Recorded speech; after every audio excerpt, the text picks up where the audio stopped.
There's mountains on Mars and riverbeds too.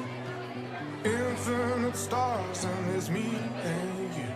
There's nothing he's doing, just keep on moving and be here now with me. Won't you be here now with me? Dance, dance, dance, let it be, be, be. Dance all over me. Come on and dance, dance, dance, let it be, be, be. Dance all over me. Tonight with me, tonight with me. Won't you cut it up and dance all over me? Tonight with me, tonight with me. Won't you cut it up and dance all over me?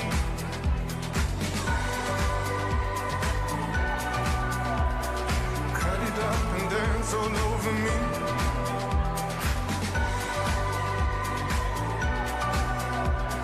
Cut it up and dance all over me. You walk through the desert and fall to your knees. You're perfectly sick, you got that mover's disease. It's a one-stop shop for that heart sweat up. And be here now with me. Won't you be here now with me? Tonight with me, tonight with me. Won't you cut it up and dance all over me? Tonight with me, tonight with me. Won't you cut it up and dance all over me?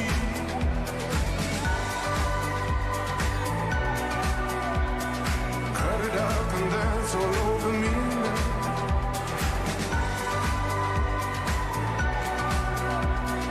Cut it up and dance all over me.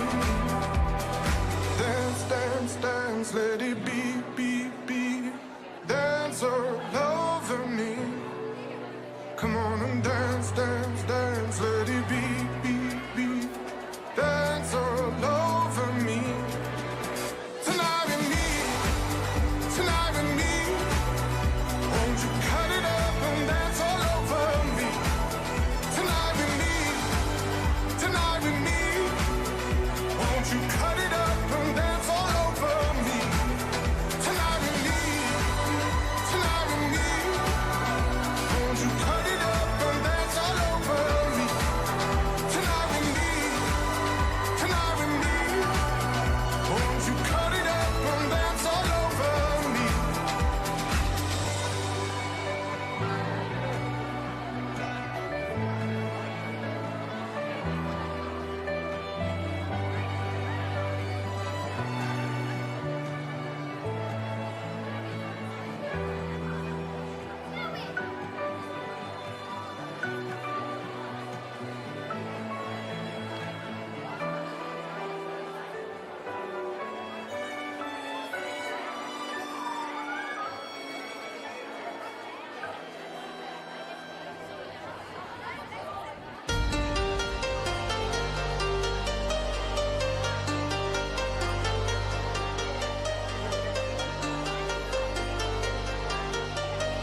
sky for us this dawning. She took some crimson reds and melts them into oranges. She hides the moon behind the curtain, safe out of sight. Then she'll open them up to prepare for the night. As she breathes and she blows, the trees, they stretch their arms as they dance, they rehearsed it. The ocean rose like 1,000 lions standing proud. Oh, Mother Nature, you're just showing off now.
She still turns, and she still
Good evening, ladies and gentlemen, and welcome to the 15th Annual Pride Awards. I'm your host, Rosie. And I am Maddie, and we will be taking you through the first part of this evening.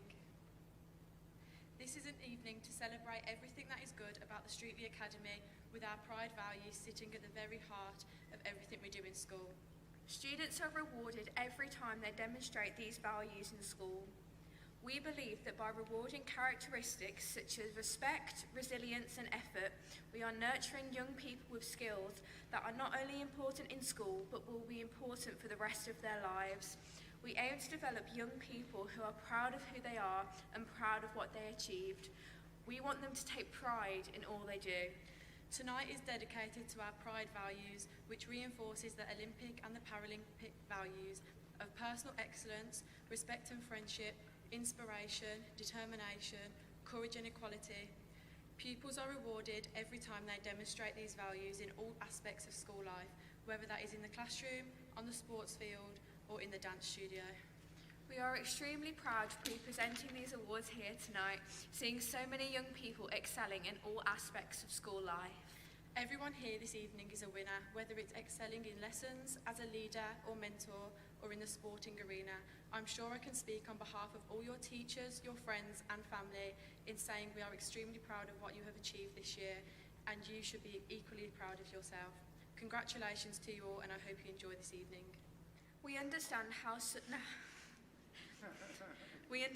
nervous some of you may be, but we are here to reassure you. We want you to know that all of you are amazing and you've all done very well. Whether it's your first time here or you've been here before, welcome to our Pride Awards, and we hope to see you here in the future. Just to let you all know that your full souvenir programme will be available for you to collect from the room next door at the end of the evening. Professional photos for the evening will also be available to purchase in the room next door at the end. On a final plea, when you return to your seats after picking up your award, please do not put them on the floor. We do not want any breakages. So without further ado, we'd like to introduce you to our very special guest speaker for the evening. We are honoured to have him here this evening, a man who placed himself at the very heart of South African politics while serving as one of Nelson Mandela's bodyguards. Ladies and gentlemen, please give a warm welcome to Chris Lubbe.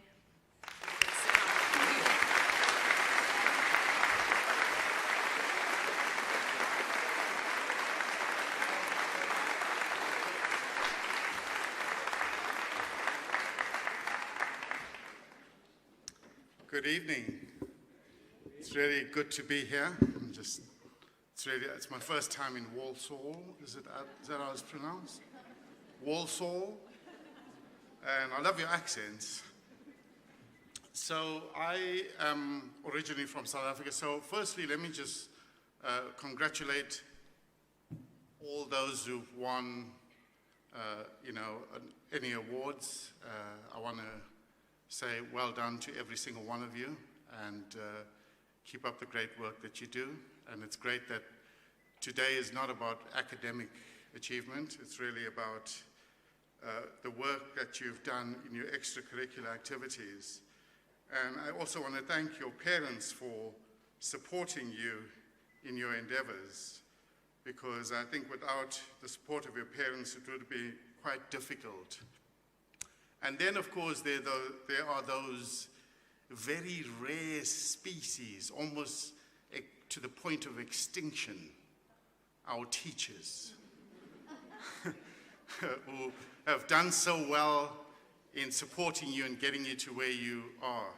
And I just say well done to the teachers. So as you can hear from my accent, I'm originally from South Africa. I'm sure, I've no doubt there's probably some South Africans in the audience. So I'm just gonna, I come from a place called Durban, which is on the east coast of South Africa. And in Durban, today would have been a typical winter's day, because it gets very, very humid. In the summer, it gets to about 42 degrees. And believe it or not, the trains still run. The planes still fly. So I'm still trying to work out how come when there's leaves on the line, everything just seems to come to a halt. So Durban is very, very, very, very humid. So I'm one of the few people that really appreciate the British weather. So, ladies and gentlemen, I had the honor of working with probably one of the most amazing people in the world in the form of Nelson Mandela.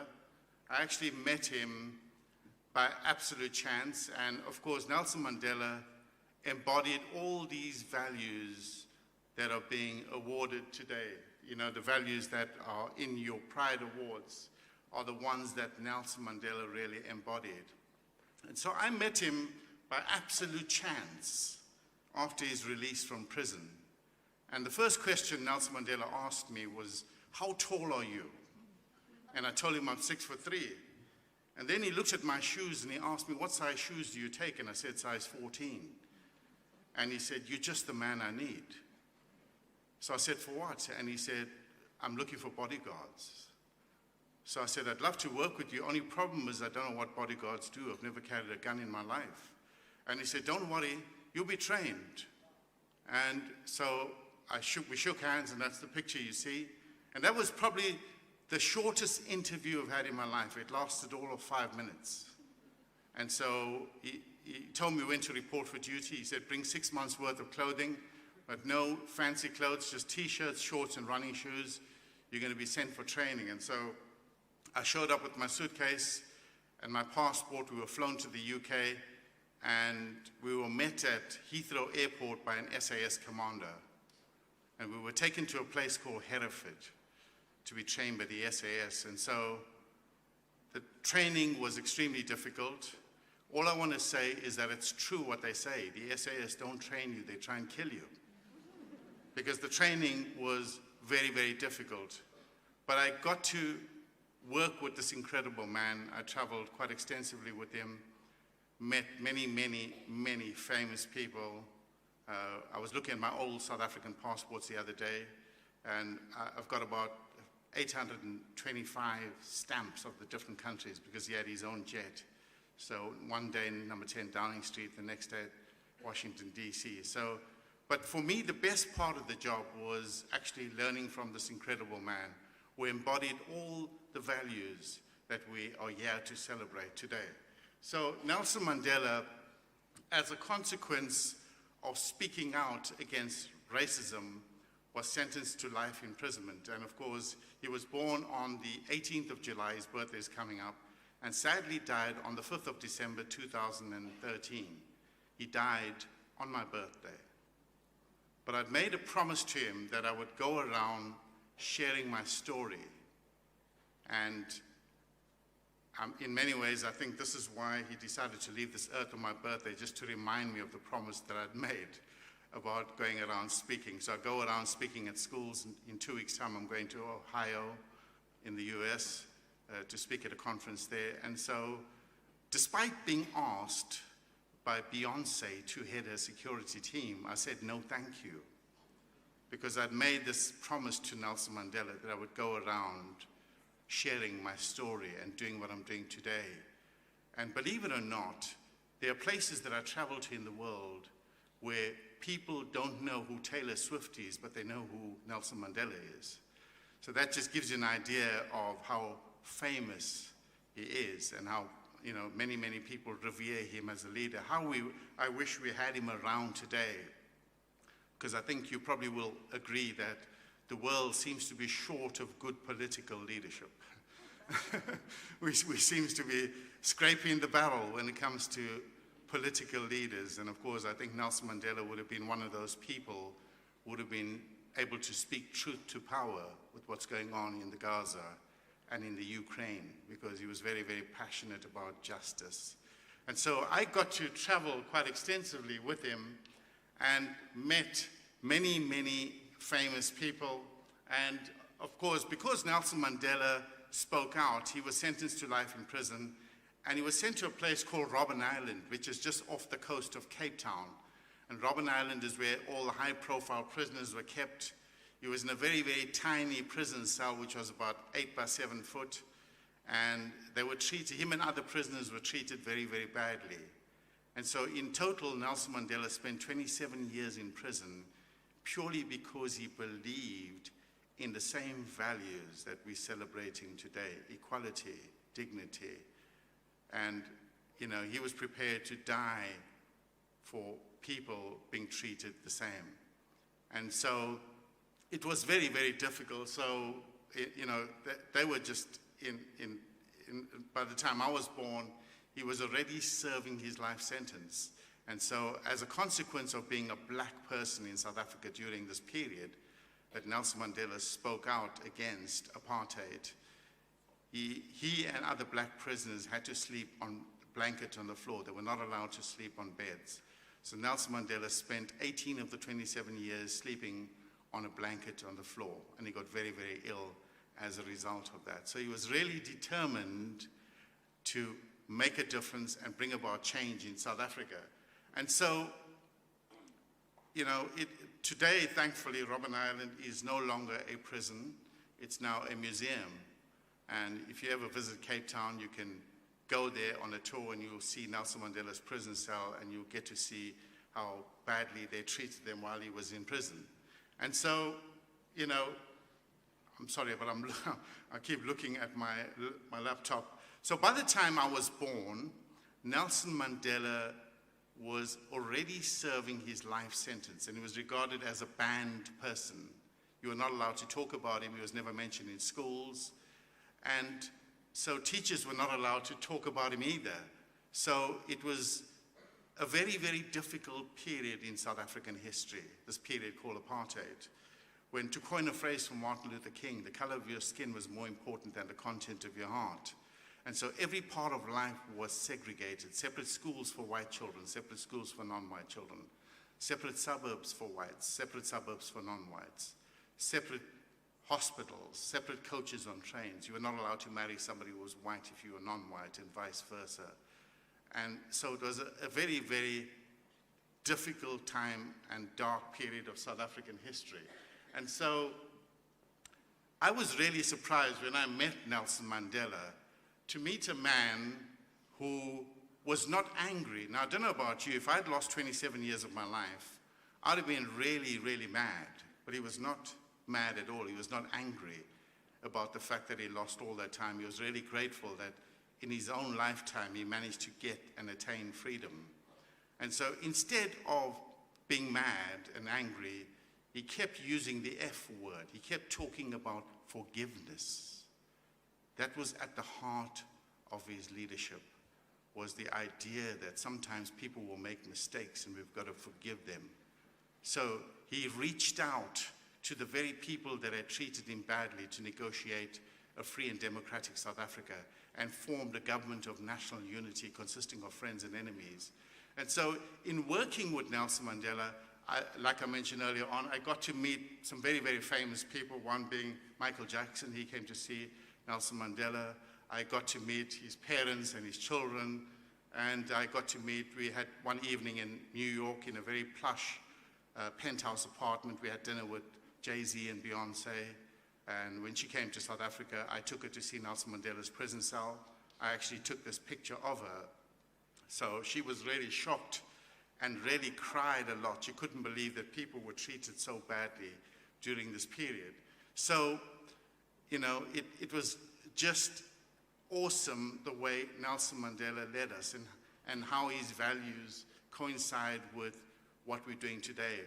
We were honored to visit Buckingham Palace. Her Majesty Queen Elizabeth invited Nelson Mandela on an official state visit, so he got the full carriage treatment, and we got to have dinner at Buckingham Palace with the Queen. So we were all very, very nervous by the time we got to Buckingham Palace, because, you know, they sent these royal protocol officers to teach us royal protocol.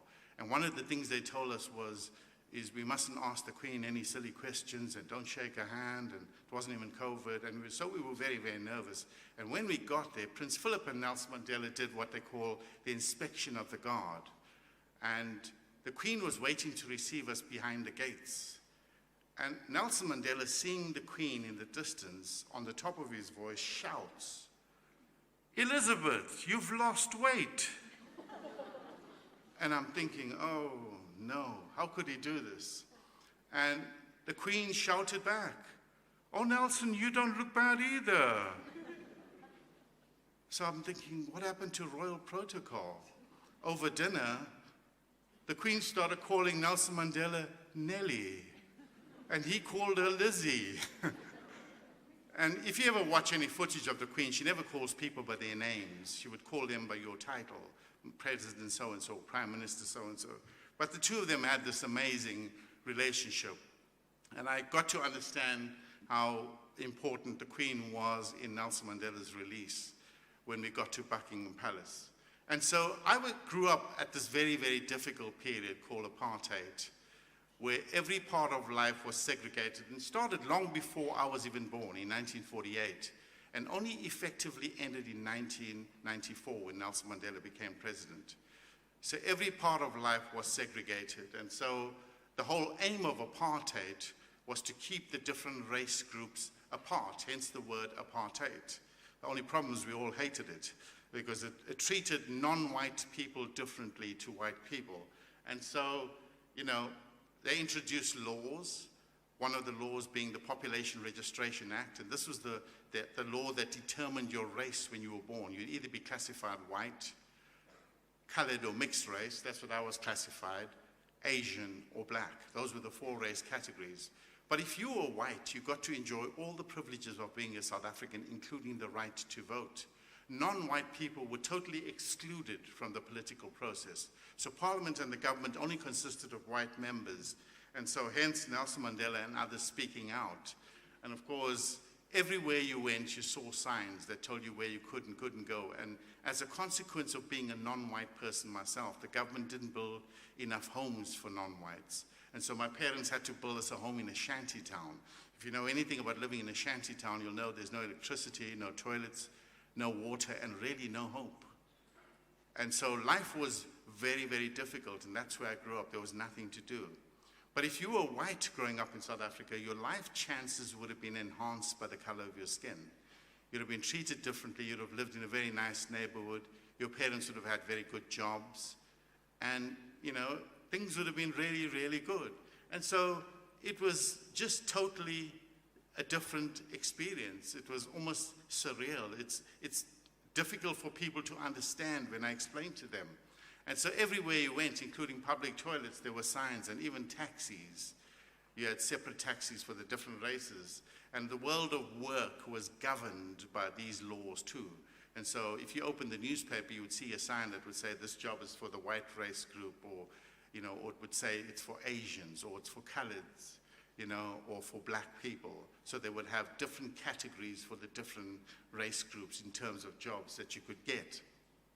And so it was a very, very dark time in South African history. And a typical whites-only school consisted of very small class sizes. They were given all the resources they needed to become the best that they could. And they were given desks and free books and library books compared to the school I went to. I went to a school where there were 60 children in a class. There was only one teacher. There was no teaching assistant. There was no library books. There were no textbooks. It was very, very difficult for the teacher to teach. It was very difficult to learn. And so things were very, very hard, but I was desperate to get an education. And so I remember there were no desks. And so I became really desperate to read. There were no libraries in the shantytown where I grew up. So one day I ventured out and went to the local dump. There was a dump not far from where we lived. And I thought maybe if I go there, I'll find a book that's been thrown away that I can read. And I went and I looked, and I was shocked to see people looking for clothes and food. And there was I looking for a book to read. And the place really stank. And I looked and found my very first book. I took the book home, cleaned it up. I was very excited, read it from cover to cover. The book was about 2 people that were in love, but it was also about 2 households that were living in conflict. It reminded me of my own existence in South Africa. Lots of love, but lots of conflict. And that first book that I found, which got me hooked on books, was Shakespeare's Romeo and Juliet. And so I kept going back to the dump, and the men that worked there would keep the books aside for me. I get very, very sad when I visit schools these days, and I speak to children, and they tell me they don't read anymore. I asked one boy the other day, what do you do? He says, I just get all my information off YouTube. So reading seems to be a dying skill. And so I would take the books, and there were books laying all over our humble shanty, and my dad ended up building some bookshelves. On a Saturday morning, we'd pretend as if we had our own library. My friends would come and visit, and they would choose a book. And I would just get lost in the world of books. So things were really, really hard. And everywhere you went, including on the beaches, I remember seeing this particular sign on the beaches which said, this particular beach is for white persons only. And you can see people enjoying themselves compared to the beach that we had to go to. It was different. It was really packed and very unsafe. And probably one of the worst signs that is a reminder for me of the system of apartheid is this particular sign. It was on every whites-only beach. It said, white persons only. And it had a black dog with a red line through it. This didn't mean no dogs. It meant no black people. No Asian people, no mixed race people. The government was saying that non-whites were animals. So you can see how deep-rooted the racism was. It was very, very hurtful to read and see that. And so, you know, people would protest, but of course people would get arrested. Our only source of accurate information was my dad's small radio, which was locked onto the BBC World Service. And on that, I would hear about Nelson Mandela being, you know, in prison, and I would hear about people being killed while they're protesting peacefully. The other radio stations, the local radio stations, would never talk about him. And so my friends were too young to protest, and of course we thought, well, what could we do? And so we decided, well, how about if we write letters to world leaders? So my brother had a very good friend called Steve Biko, and Steve Biko got us a map of the world, and he said, you choose who you want to write a letter to. My one friend wrote a letter to the United States President, another one to the British Prime Minister. I said, I want to write a letter to the Queen of England. We wrote these very short letters asking them to please help us to get rid of apartheid. And Steve and my brother got the letters, posted them off, put stamps on, and we thought we were going to change the world, but we got no responses from no one. So we thought the world forgot about us. So ladies and gentlemen, I had my very, very first taste of racism at the tender age of 8. My mom and I were traveling on a bus going into the city in Durban where I grew up.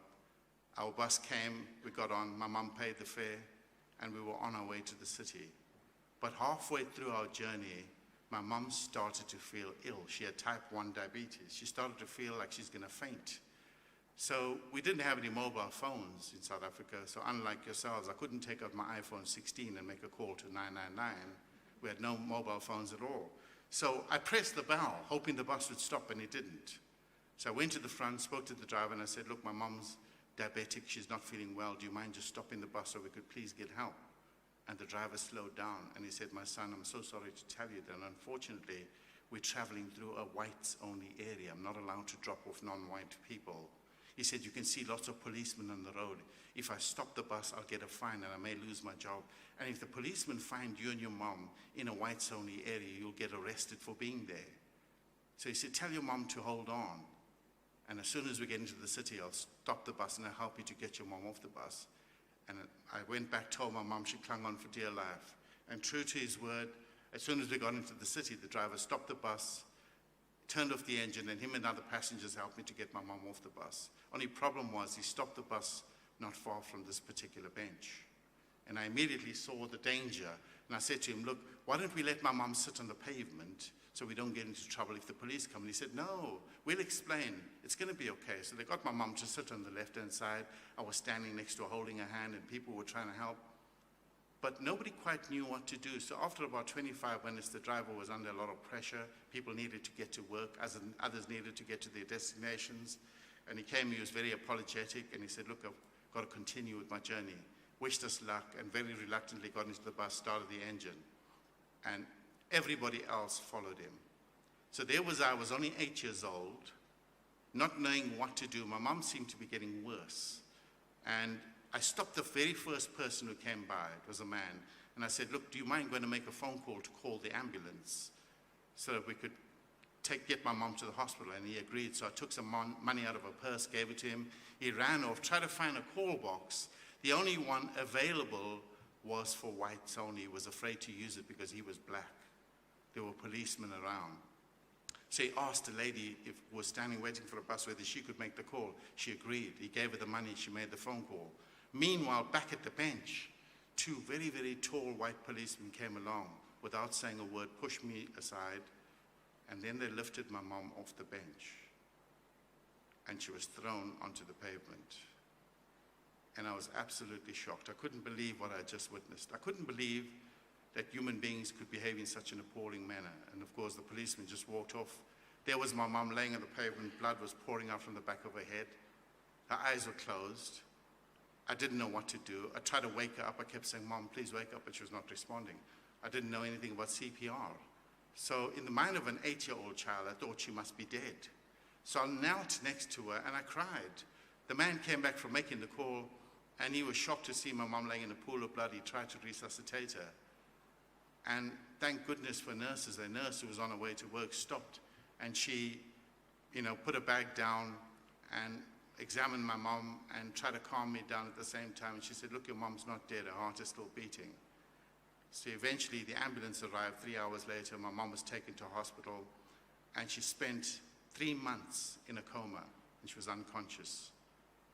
And that experience really shaped my life. It got to turn me into the person that I was to become. I began to understand how important one of your values is, equality, and how people should be treated the same. And so I became a full-time activist and began to organize protest marches. My friend Desmond Tutu would come on the marches with us. He would lead us during the time when Nelson Mandela was not around.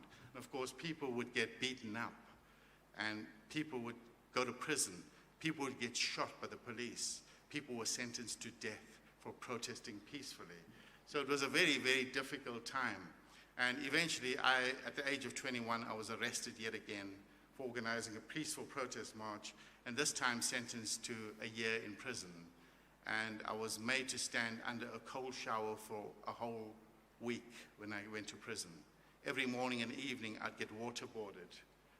And I don't know how, but I got through that. I refused to give up. I was resilient. I was determined. And eventually, I came out of prison, organized another march. I was told not to, and of course, our determination paid off because Nelson Mandela was released on the 11th of February, 1990. It was a day I'll never forget. It felt as if 60 million of us, black and white, had walked out of prison that day. We knew now that freedom was on the horizon. And of course, I met Nelson Mandela not long after that. It was interesting to hear him speak. He spoke about leaving bitterness and hatred behind. He started to spread the whole idea that we needed to forgive those that had done us wrong. That was at the center of his leadership. And of course, after long negotiations, we had our first democratic elections. And Nelson Mandela became the first black president of South Africa. My parents, who had never voted before, got to vote. I got to vote. And Nelson Mandela became the first black president. So that was an amazing day. So world leaders descended on South Africa, and I was there. I was present to witness it all. It was just incredible. But Nelson Mandela very cleverly confined apartheid to the dustbins of history, got rid of all the signs, changed the laws. And of course, as I mentioned to you earlier on, our first official engagement was when Her Majesty the Queen invited Nelson Mandela to visit the UK. And so we're now at Buckingham Palace. The Queen, we're about to eat. The Queen makes a speech. Nelson Mandela proposes a toast. And we're now thinking the food's going to come out. The Queen calls one of her helpers, whispered it in the man's ear, and he comes back with a silver tray. I can only describe it as one of those that the runners-up get at Wimbledon. And on it, there's a blank envelope. And the Queen points to me. She says, can you give that to Mr. Lubbe? She called me Mr. Lubbe. And I'm thinking, what on earth is this about? And of course, the man brings me the envelope. I thank him. I take it, put it in my inside jacket pocket. Nelson Mandela nudges me. He says, no, take it out and read it. So I take it out, open it up, and it's the letter that I wrote to the Queen that day on the shantytown. And I'm thinking, how on earth did this happen? And the Queen said something incredible. She said, you know, when I received your letter is what made me decide to write a letter once a month to world leaders to get Nelson Mandela released from prison. So a very simple act of writing a letter, it had this impact. And she asked me whether I received my reply, and I said no. So very clearly the South African government were intercepting the mail, and that's why we never got our replies. So, ladies and gentlemen, I was going to show you a video, but we don't have time. If you get a chance, there's a very, very good movie called Invictus, starring Morgan Freeman and Matt Damon. After Nelson Mandela retired, I'd made this promise that I would not continue working as a bodyguard, because I think once you've been to the moon, there's nowhere else to go. And so I got a phone call from a Hollywood researcher one day, and this guy said, look, we're making a movie called Invictus. We heard you worked for Nelson Mandela. Can you work with us? And so I ended the call. I thought it was a hoax call. So he phones me back, And this time he asked me for my email address, which I gave him very reluctantly. He emails me and sets up a Skype session. And because I was so doubtful, I dialed into Skype very reluctantly, and on the Skype was Matt Damon, the main actor in the movie. He plays a character called Francois Pienaar, who was the rugby captain of the Springbok team who overcame the All Blacks in the 1995 World Cup. And so I got to work. I spent 6 months in Hollywood working with them on the movie. It's a very, very accurate movie. There's somebody in the movie that plays me who doesn't look anything like me. And in the movie, you'll see that these 4 white men come into a room, and this is your homework, and we instantly recognize them. Nelson Mandela had invited these men to come and work with us. We didn't want to work with them. They used to work for the previous government, and we've regarded them as the enemy. And you can see I'm standing eyeballing that particular gentleman. My colleague, second from right, is reaching for his gun. We're all carrying Glock 45s. And I recognize this man. I'm thinking, now's my chance to blow his head off. He's the guy who supervised my torture in prison. And I'm carrying a gun. And of course, Nelson Mandela wanted to have nothing to do with revenge. He wanted us to understand that we needed to learn to forgive, that an eye for an eye would make the world go blind. And so Nelson Mandela really got this into us, all of us, that we needed to forgive those who had done wrong. And I can tell you that the man who was my enemy, I worked with him for 5 years, and I also chose to forgive him, like Nelson Mandela had asked to. And of course, him and I are very, very good friends. I'm godfather to his youngest son, and I've chosen to forgive him. And that's probably one of the biggest lessons I learned from Nelson Mandela. I learned that forgiveness is really for yourself. It's not for the other person. It's not about letting the other person off the hook. So if your ex has done something awful to you, I'm not saying take him back, but forgive him and move on with your life, or else he'll continue to control your life. And that's what Nelson Mandela taught me. It's about taking back control of your life. And that was the important lesson I learned.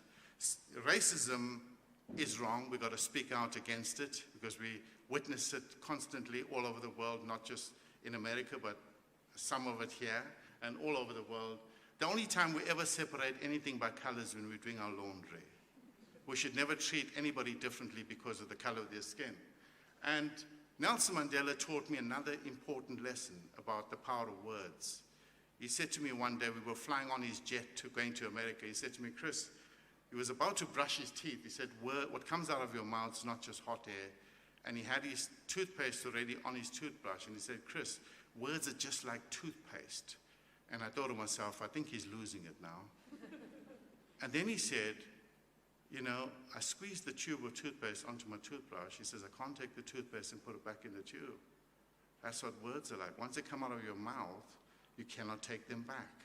Another very, very valuable lesson that I learned from him. Our words matter.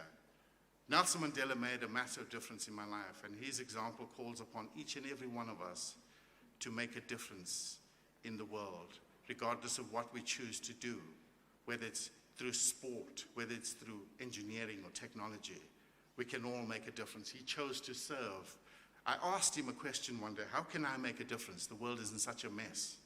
He brought me a picture of a mosquito. And I'm thinking, what on earth is wrong with him? And then he said, if you think you're too small, he said, have you seen how small a mosquito is? And I said, yes. And then he said, if you think you're too small or insignificant to make a difference, you haven't spent a night with a mosquito. Then I thought, oh, he's losing it now. And I think what he was trying to say is that every one of us can make a difference in the world, regardless of how insignificant we think we are. Every one of us can do something to bring about change. And Nelson Mandela has walked his long walk to freedom. For many of you, you're taking your first steps. And I'll give you the advice that he gave me. Nelson Mandela said to me one day, he said, whatever you do, don't ever chase money. He said, because when you chase money, you become a slave to money. But if you follow your heart and your passions, money will chase you and it will become your slave. He said, the richest places on earth are not the gold mines in South Africa or the diamond mines, or the gold fields in Saudi Arabia. The richest places are our cemeteries, because there lay people who never got to fulfill their true purpose. So I want to encourage you, boys and girls, find that one thing that you're passionate about, that one thing that makes your heart sing, and go for it with all your heart. I don't want to be morbid, but when somebody dies, we see the date they were born and the date they died, and in the middle, there's a dash. I want to encourage you to make sure that your dash, when you leave this earth, your dash counts for something. So find a way to serve like Nelson Mandela did. And Nelson Mandela said, education is the most powerful weapon that we can use to change the world. Go and change the world. And thank you for listening. Thank you. Thank you. Thank you. Thank you.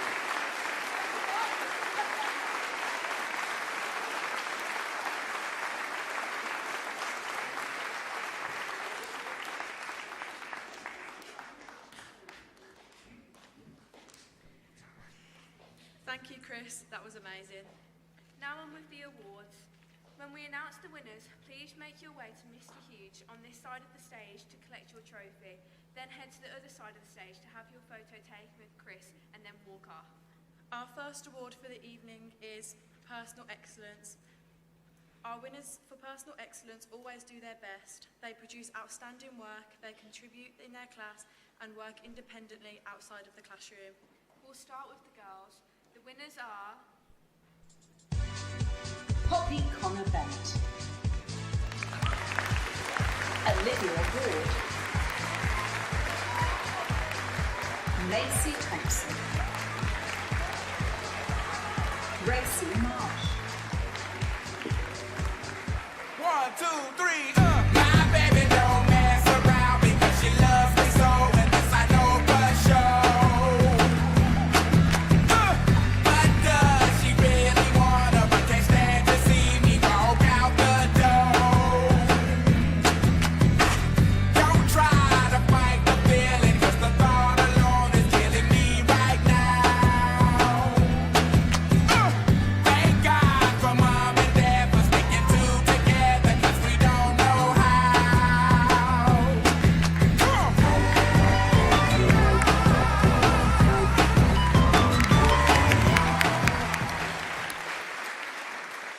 Our next award for the evening. And now for the boys. The winners for Personal Excellence are Peter Paget, Charlie Estate, Thomas Dobson, Harrison Markham, 'cause I'm ready to go.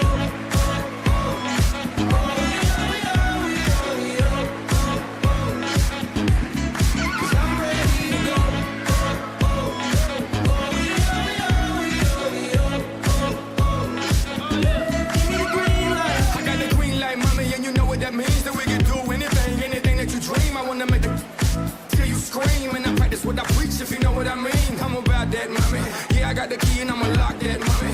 Yeah, we can roll and I'ma rock that, mommy. I do what I say and say what I mean. Now let me jump in between. I'm getting loose in this thing, like OJ the juice in this thing. Feeling like left eye, boy, I burn the roof in this thing. I got all the women getting.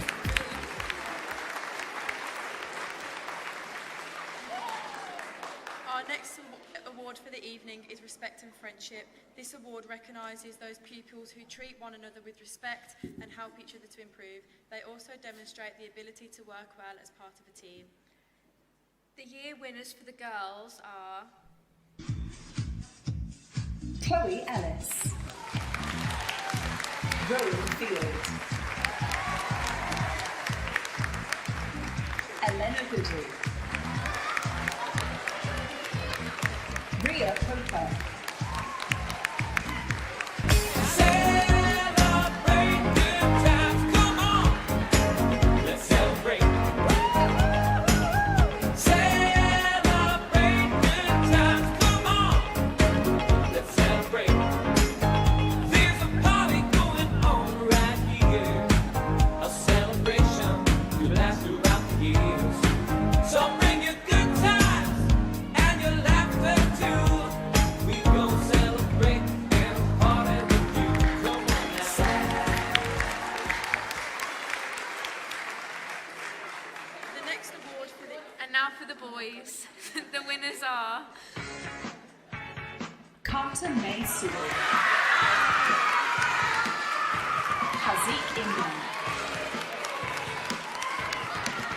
Joshua Mann. Paul McLaughlin.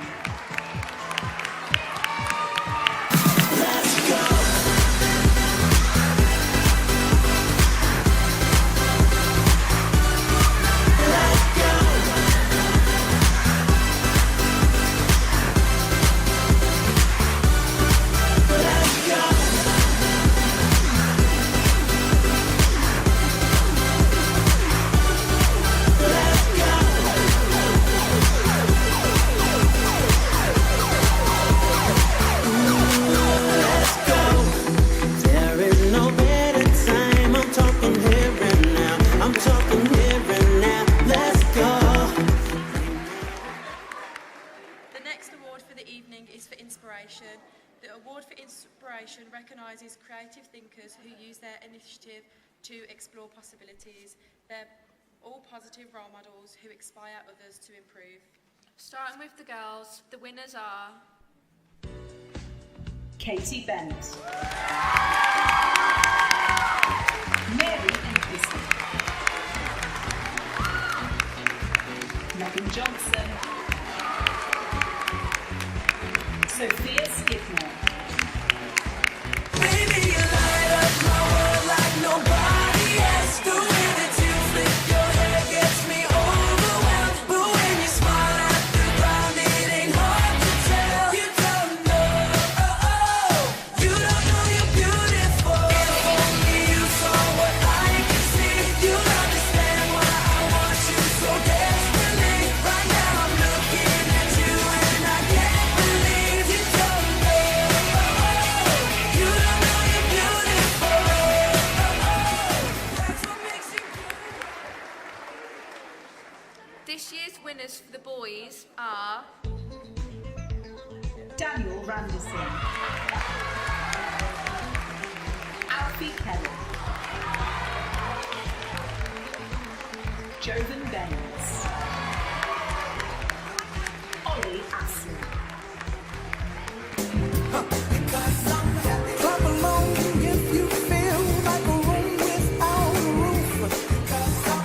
Clap along if you feel like happiness is the truth. Clap along if you know what happiness is to you. Clap along if you feel like that's what you want to do. The next award is for determination and courage. The winners for this award never give up and always go the extra mile, demonstrating exceptional effort, perseverance and commitment. All of them have shown great determination to earn their place here tonight. the winners for the girls are Jessie Darday, Sophie Kane, Natasha Mangan, Molly Brady, Pony Club, I'm gonna keep on dancing at the Pink Pony Club. I'm gonna keep on dancing down in West Hollywood. I'm gonna keep on dancing at the Pink Pony Club. Pink Pony Club. I'm up and dolls are on the floor. Lovers in the bathroom and a line outside the door. this year's winners for the boys are Reese Papani, Kaylee Gray, Harry Lee, Daniel Champion,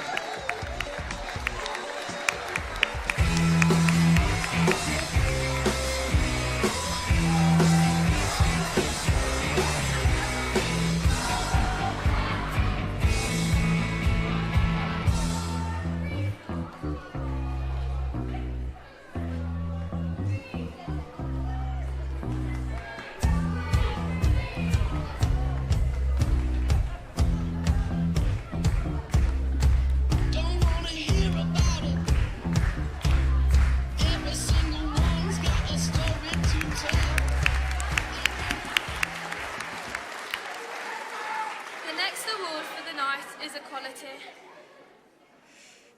This award recognises pupils who work together with others to achieve. They are outstanding team players who work with others to overcome challenges. The year winners for the girls are Amelia Rose Nichols,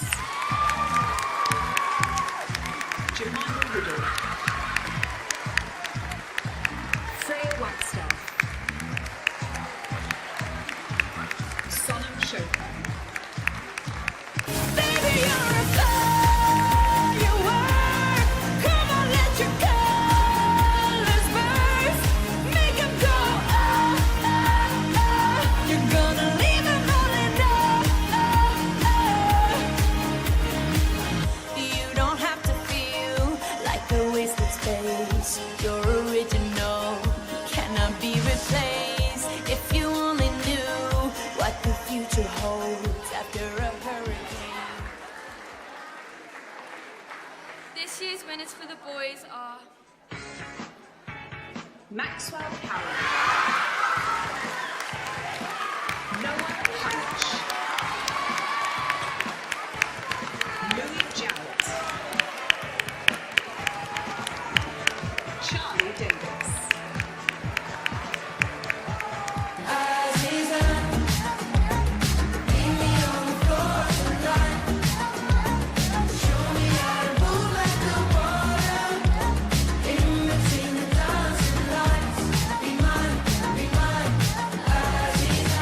I wanna be nowhere but here with you now. I wanna be one in this space. I wanna be tangled and wrapped in your cloud. I wanna be close to your face. Tomorrow can And our final award for part one of our awards night is Pride Pupils of the Year. This prize is awarded to the pupils who have achieved the most positive Pride points across all 5 elements of Pride in their year. This is an incredible achievement which you can truly be proud of. Starting with the girls, the Pride winners for each year group are B. Chillinggrover, Isabel Tapp, Emma Turner, Olivia Curtis, You're giving me step by step when you're moving in. When you come to the club and you're tuning in. Hold tight to your man 'cause I'm moving in. 4x4 is cruising in. Oh, you got me feeling good. Won't you come on, baby? Oh, you got me feeling good. You know I want you, baby. Step by step when you're moving in. When you come to the club and you're tuning in. Hold tight to your man 'cause I'm moving in. 4x4 is cruising in. Oh, you got me feeling good. Won't you come on, baby? Oh, you got me feeling good. You know I want you, baby. You know I want you, baby. You know I want you, baby. Oh, you got me feeling And the year winners for the boys are Jake Watson, Jake Robertson, Zane Lawrence Ademi, Harrison Wheeler, It's a beautiful day. Sky falls, you feel like it's a beautiful day. So let it get away on the road. You got no destination in the mind. In the maze of her imagination, your love is down. Even if that doesn't ring true. That's it for part one of our awards. And now for the first interval of the evening, please welcome to the stage Carly Lamb on the clarinet.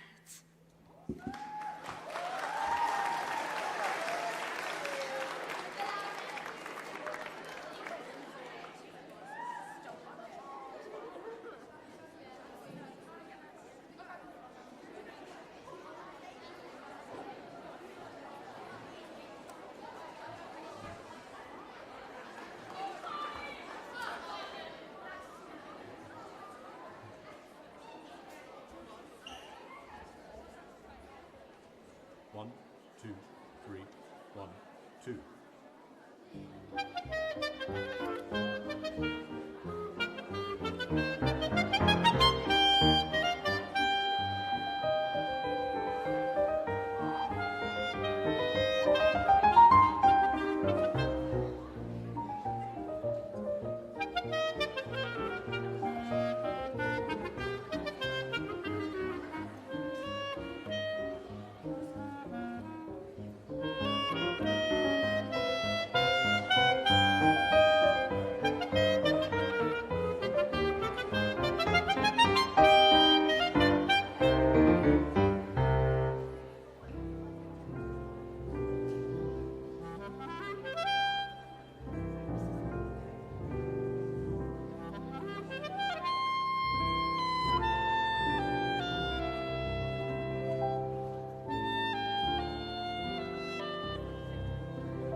I think we'll just wait till everyone's come back from the toilet. So we've only got a couple of minutes.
Sexy thing, you. I believe in miracles. Since you came along,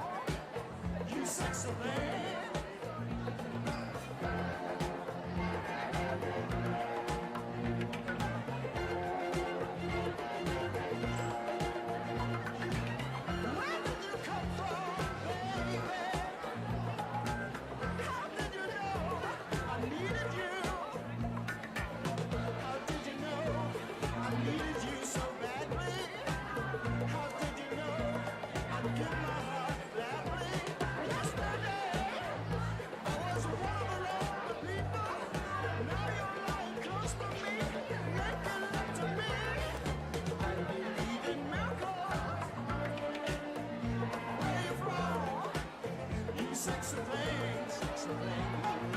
I believe in miracles. Please take your seats to the auditorium.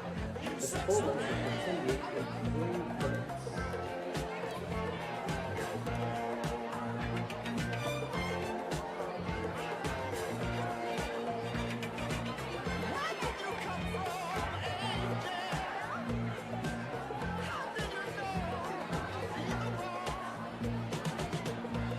Did you know you're everything I prayed for? Did you know every night and day one day needing love and satisfaction? Now you're lying next to me, giving it to me. I believe in miracles. It's wrong. You sexy thing, sexy thing. I believe in miracles. Since you came along, you sexy thing. Kiss me, you sexy thing. Touch me, baby, you sexy thing.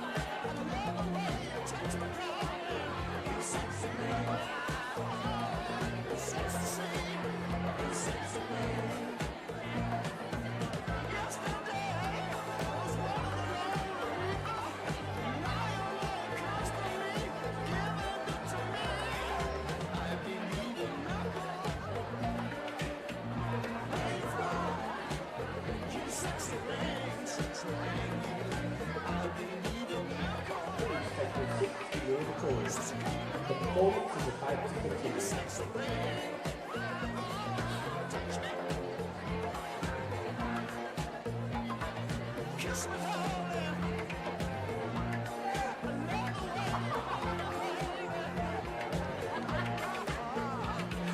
that's the same. Sexy thing. Sexy thing.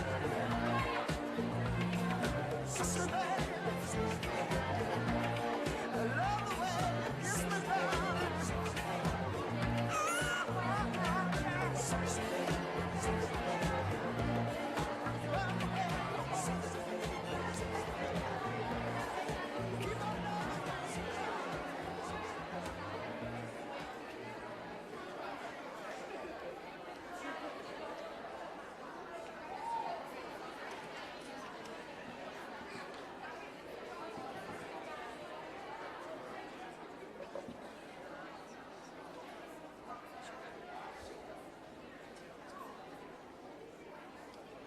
Navia Matthews, Jack Home, Israel Powell, Joel Halliburton, Coven Core, Jonathan Tapp, Holly Cottrell, Grayson Franklin. Coming out of my cage and I've been doing just fine. Gotta be down because I want it all. It started out with a kiss, how did it end up like this? It was only a kiss, it was only a kiss. Now I'm falling asleep and she's calling a cab while he's having a smoke and she's taking a drag. Now they're going to bed and my stomach is sick and it's all in my head, but she's touching his chest. Now he takes off her dress. Now let me go.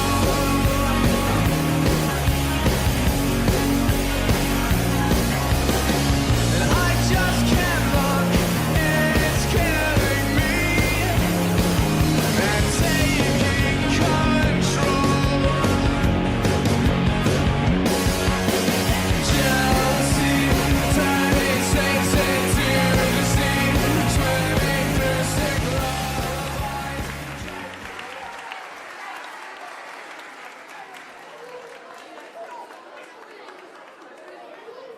The next award is for Full Colours. This is the Streatley Academy's highest achieving award. The students receiving this award have demonstrated outstanding commitment to their learning and have been fully involved in all the school has to offer. The students receiving Full Colours are B. Chillingrover, Jake Watson, Katie Bent, Millie Hobley, Francesca Lucas, Holly Foxall, Seren Fields, Isabel Tapp, Honey Green, Rowan Fields,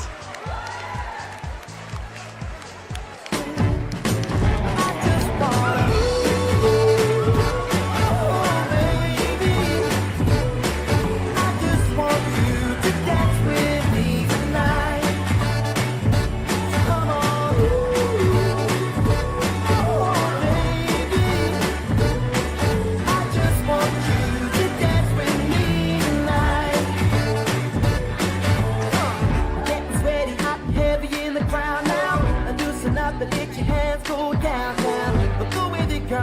Yeah, just close your eyes. Yeah.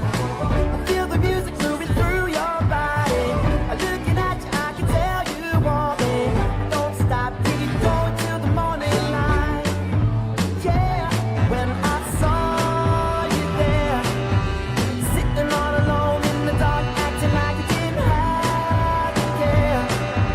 I knew right then that you'd be mine, and we'd be dancing the whole damn night like, ooh, oh, baby. And I just want you to dance with me tonight. So come on, ooh, oh, baby. I just want you to dance with me tonight. Break it down now, take it like that. Now bring it all back. Dance with me tonight. One more time, come on now. We now have the students who have achieved full colours for a second time.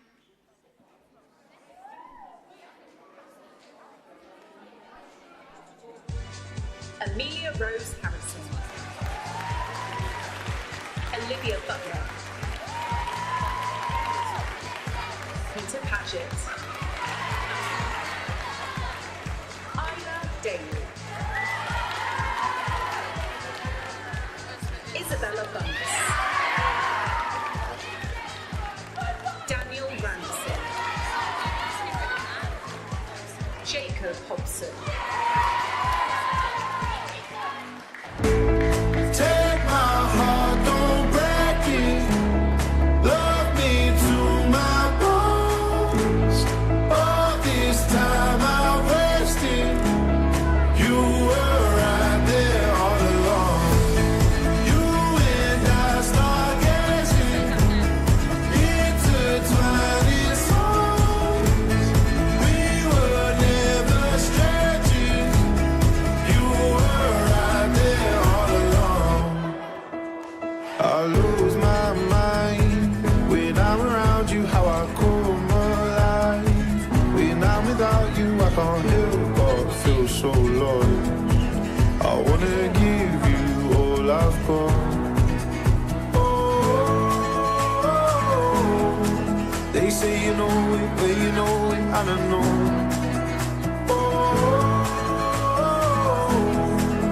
Promise that you hold me close, don't let me go.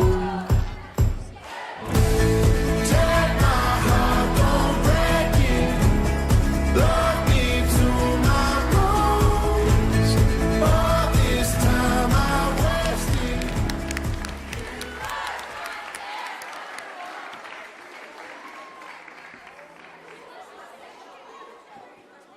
The students receiving full colours for the second time are Ingrid Chen, Noah Heitch, Emma Turner, Violet Partridge,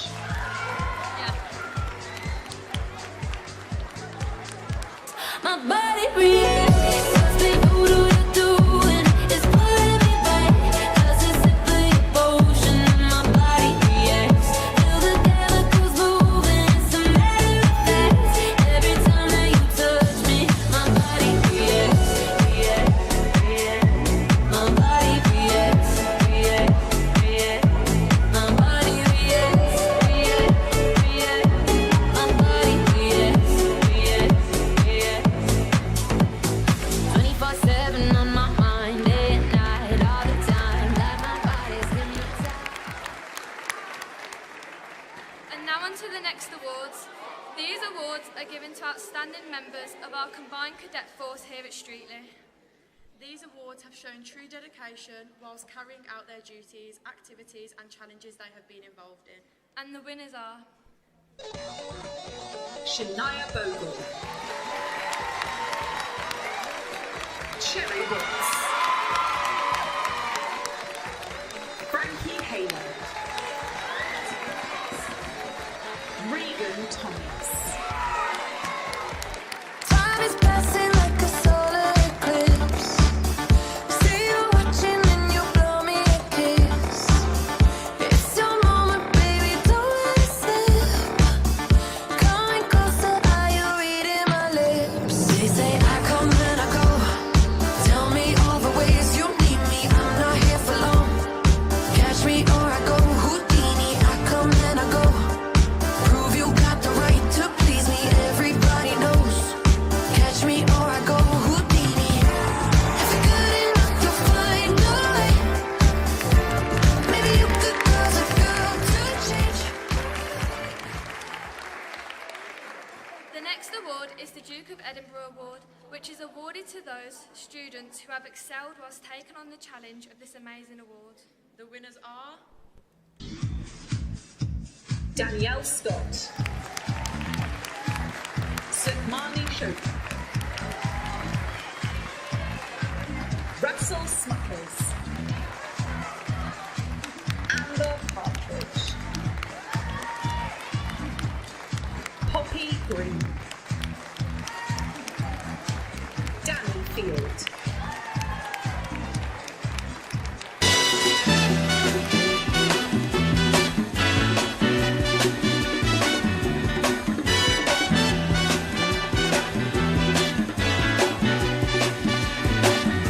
Hush now, child, and don't cry. Your folks might understand you by and by. The next award of this evening of celebration is the Pride of Streatley Awards. This is an exceptional award. The students receiving this award have been nominated by the heads of youth for many reasons, from helping others, demonstrating incredible determination in the face of adversity. All the students receiving this award truly live our pride values on a daily basis. The winners of this special award are San George Rye, Isla Daly, Lauren James, Olivia Butler, Noah Hoyt, Isabel Tack, Mary Ensley, Jake Robertson. This is that ice cold Michelle fight for that white gold. This one for them hood girls, them good girls, straight masterpieces. Stylin', wildin', living it up in the city. Got Chuck's on with Saint Laurent. Gotta kiss myself, I'm so pretty. I'm too hot. Call the police and the fireman. I'm too hot. Make a dragon wanna retire, man. I'm too hot. Say my name, you know who I am. I'm too hot. And my band bought that money. Break it down. Girls hit you, hallelujah. Girls hit you, hallelujah. Girls hit you, hallelujah. 'Cause Uptown Funk don't give it to you. 'Cause Uptown Funk don't give it to you. 'Cause Uptown Funk don't give it to you. Saturday night and we in the spot. Don't believe me, just watch.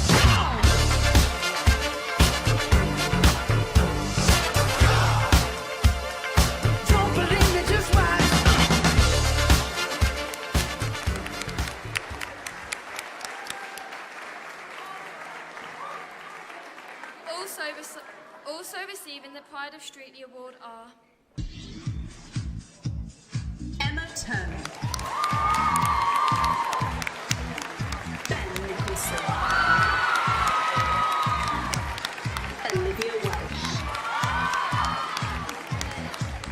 Theo Petrie, Summer Whittle, Regan Thomas, Chloe Aiken, Sophia Skidmore, Baby, calm down, calm down. Yo, this your body, you put in my heart for lockdown, oh lockdown. Yo, you sweet life, phantom, phantom. If I tell you say I love you, no day for me, young girl, oh young girl. No tell me no, no, no, no, oh, oh, oh, oh, oh, oh, oh, oh, oh, oh, oh, oh, oh. Baby, come give me your lo, lo, lo, lo, lo, lo, lo, lo, oh, oh, oh, oh, oh. You got me like whoa, whoa, whoa, whoa, whoa, whoa, whoa. Shawty, come give me your lo, lo, lo, lo, lo, lo, lo, lo, oh, oh, oh, oh, oh. I see this fine girl from my party, she wear yellow. Every other girl they do too much, but this girl mellow. Now in my divine situation, I go use they tell I'm mellow.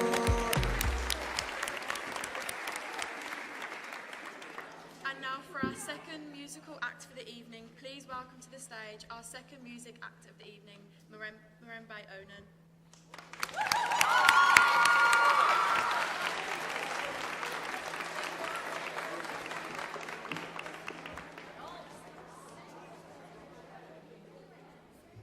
Hello? Bet we're all a bit bored, aren't we? Why don't we get on our feet, get on a little boogie, how's that? Alright. I will say, I can't see anybody right now, I am blind.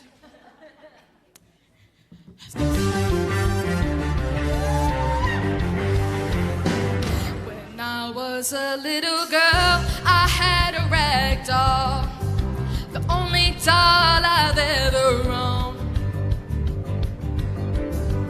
But I love you just the way I love that rag doll. But only now my love has grown. And it gets stronger in every day. And it gets deeper, let me say. And it gets higher day by day. Do I love you, my oh my? River deep, mountain high.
Murembe, that was incredible. In our final part of the evening, we will concentrate on the sports awards. Our first sports award of the evening is for outstanding sporting achievement. This award recognises students who dedicate countless hours outside of school to their chosen sport and have gained success on a national and international level. The winners for this award are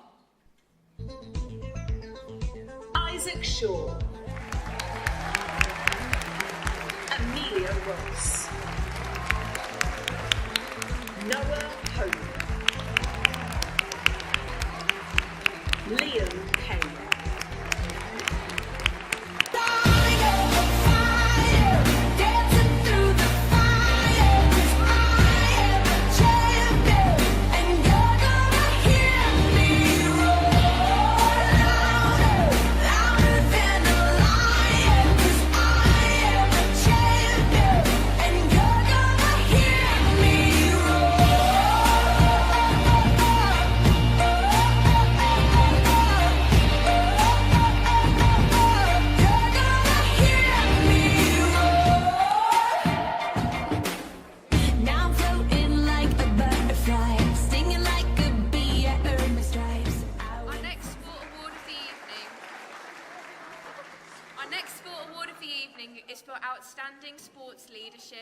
We are extremely proud of our sports leadership team who support our primary PE and school sports partnership. The students here tonight are the best of the best. The winners are Amelia Rose Nichols, Amber Partridge, Amelia Ross, Archie Garrett, Gabrielle Daly, Harrison Mark, Lottie Wright, Matilda Westwood, Poppy Taylor, Madison Cook.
The next award is for Dancers of the Year.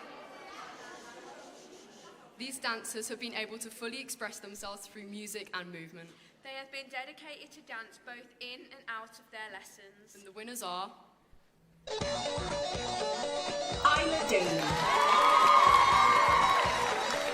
Seren Hughes, Grace Smith, Summer Whittle. I can see but you when you dance, dance, dance. Feel good, good creeping up on you. So just dance, dance, dance. Come on. All those things I shouldn't do, but you dance, dance, dance. And ain't nobody leaving soon, so keep dancing. I can't stop the feeling. So just dance, dance, dance. I can't stop the feeling. So just dance, dance, dance. Come on. Ooh, it's something magical.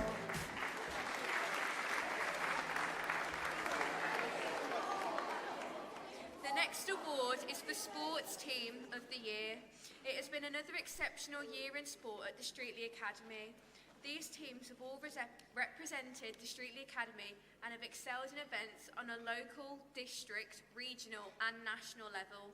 Our first winners for Team of the Year are the Under-12 boys football team.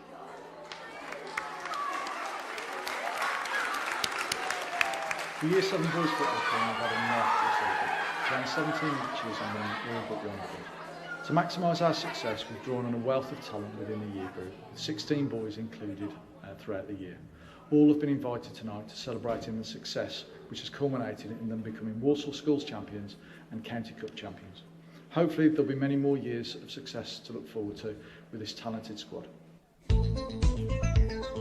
Connor Holmes, Zach Russell, Kian Cannell, Ronnie Ward, Elijah Lee, Tommy Hoyland, Theo Carr,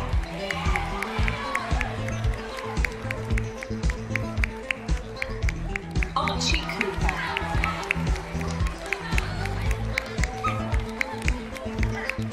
Charlie Palmer,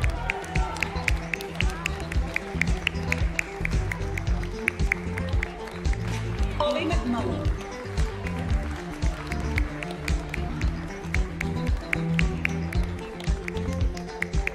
Ashton Gale,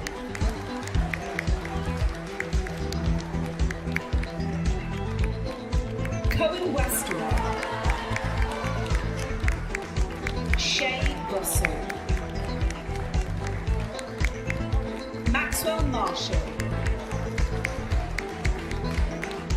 Stanley Franks, Epijon Yassar, Henry Newey. Who got the power?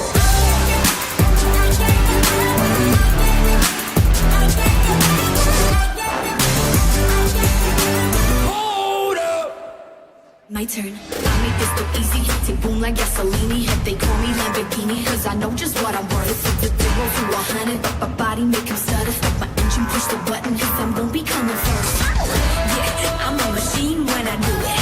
I'll be catching fire, gasoline when I do it.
Our next winning team is the Under-12 girls football team. So I'd like to talk about the Year 7 girls football team and their run in the West Midlands Cup. So in round 1, they beat Winsfield Academy 16-1, leading to the quarter-finals, which was horrible weather conditions. They beat Aldridge 1-0, which led us to the semi-finals with a 2-1 victory over Samwell Academy, which we made it all the way to the final, so congratulations to the girls on that. Macy Mango, Letizia Lily Miller-Olson, Lacey Joy Brown, Evie Louise Casey, Poppy Connor Bent, Ruby Hollier, Savannah Kira Forbes, Olivia Kerr, Brooke Murphy, Mia O'Donnell, Isabel Reynolds, Angelina Sangar.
So massive well done to the under-14 girls football team, especially in their run in the West Midlands Cup.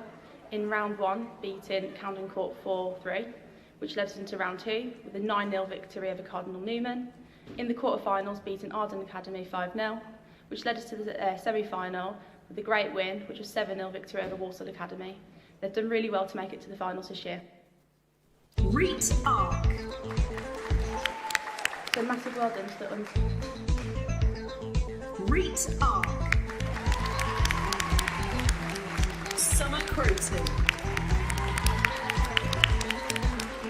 Libby Evans, Francesca Grice, Abigail Hughes, Severin Hughes, Hallie Miller, Meadow Patterson, Lily Perkins, Miley Cox, Navneet Gill, Evie Hammond, Lily Riley,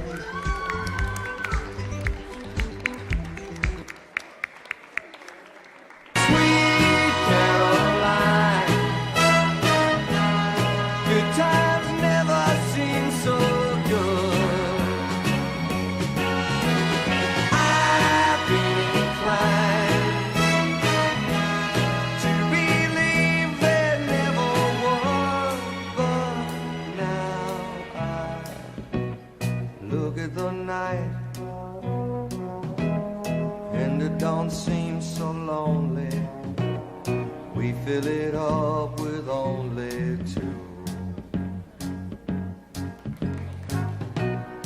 And when I hurt, hurting runs off my shoulders. How can I hurt when holding you?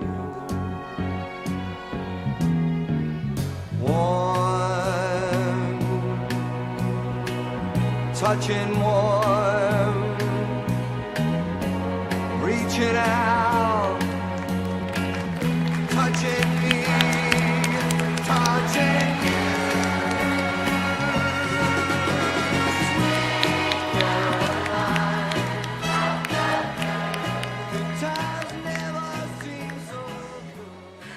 And our final sports team of the year is the school's cross-country team. This year we took the Streatley Academy cross-country team to the Walsall Schools cross-country championships at St Francis of Assisi.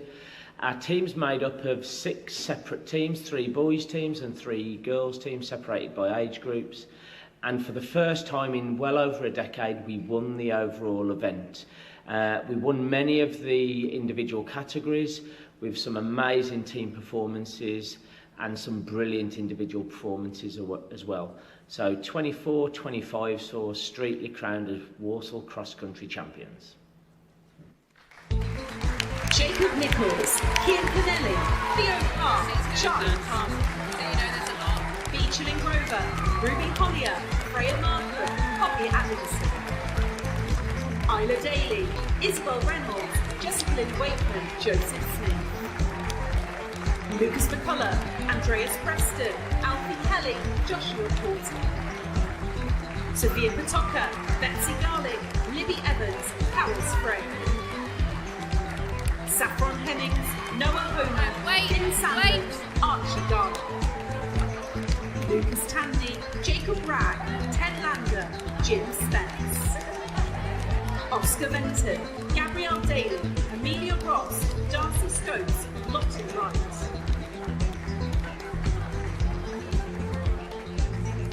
My lover's got no money, he's got his strong beliefs. My lover's got no power, he's got his strong beliefs. My lover's got no fame, he's got his strong beliefs. My lover's got no money, he's got his strong beliefs.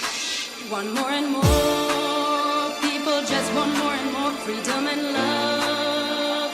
What he's looking for, want more and more, people just want more and more freedom and love.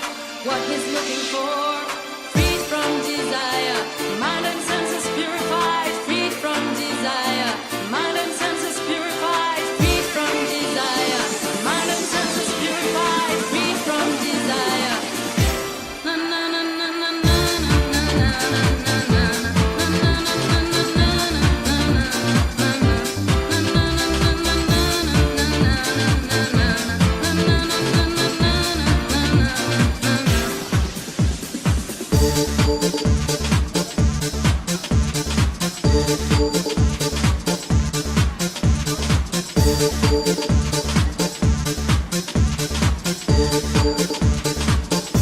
My lover's got no money, he's got his strong beliefs. My lover's got no power, he's got his strong beliefs.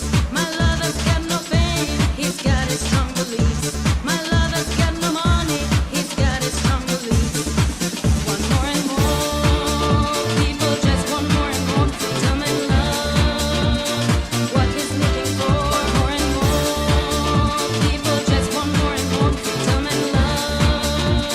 What he's looking for, freed from desire, mind and senses purified, freed from desire, mind and senses purified, freed from desire, mind and senses purified, freed from desire. Na na na na na na na na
he's got his strong beliefs. My lover's got no power, he's got his strong beliefs. My lover's got no fame, he's got his strong beliefs. My lover's got no money, he's got his strong beliefs.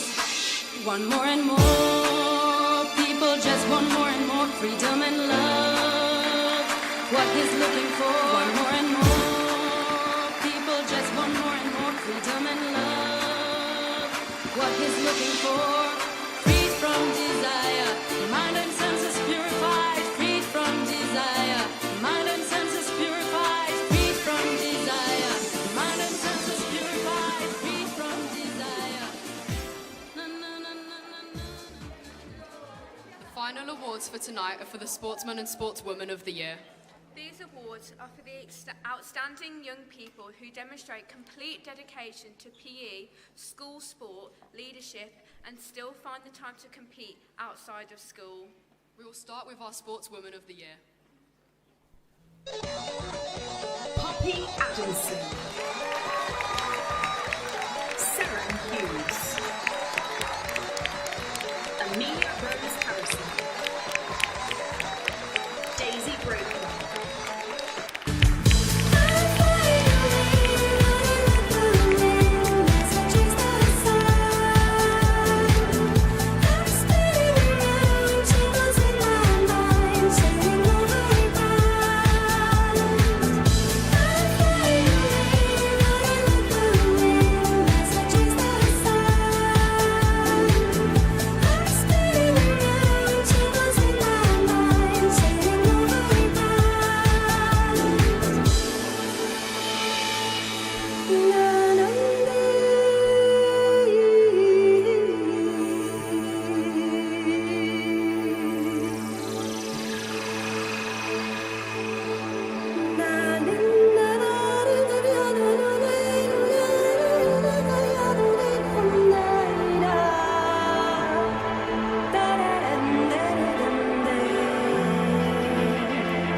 Sportsmen of the Year.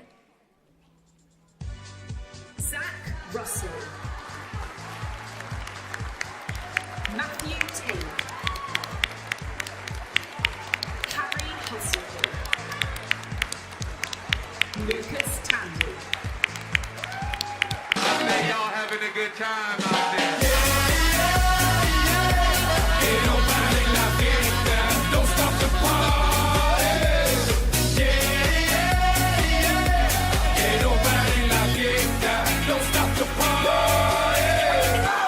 I'm running through the world like a running back. Scarface world's mine running back. 30,000 people in here on me. 80,000 people in London, Wembley. 90,000 people in Morocco, and I'm just getting warmed up. Catch me with red one in Stockholm, Beirut Cafe, getting my drink on. While all the pretty women hit the hookah. All of them sweet, azúcar. Dale di fruta. They can't, they won't, they never will. Stop the party.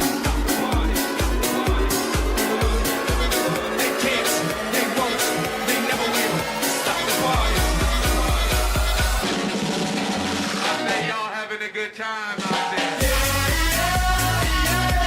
Ain't nobody like it. Don't stop the party.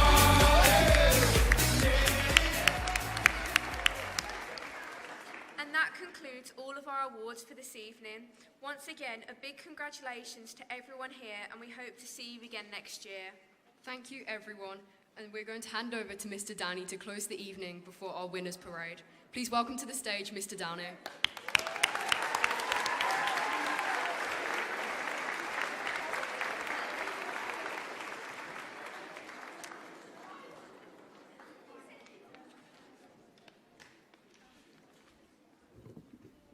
Ladies and gentlemen, what another fantastic Pride Awards. For those of you who it's your first time coming, we hope you've had the first of an experience. Tonight was a little bit more rowdy than it normally is, but I quite enjoyed the energy. It's something about this arena, but kids, next year you're going to be sat next to your mums and dads. I'll start with a few thank yous before I offer a few closing words.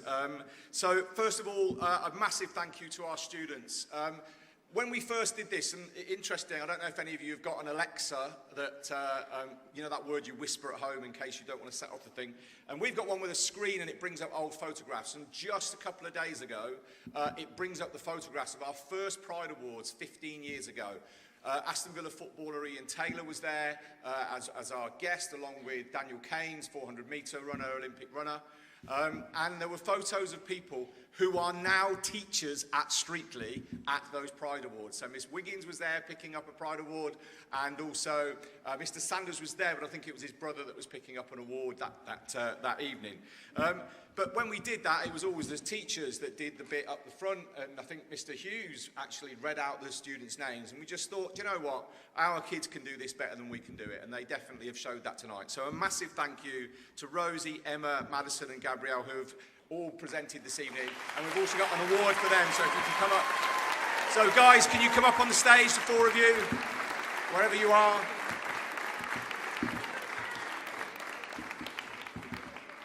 So that's one, that's two. Have we got the other two?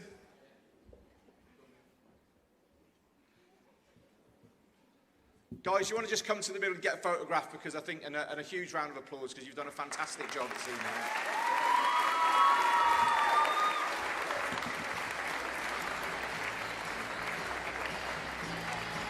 So, well done. The photographer's gone, but oh, don't worry.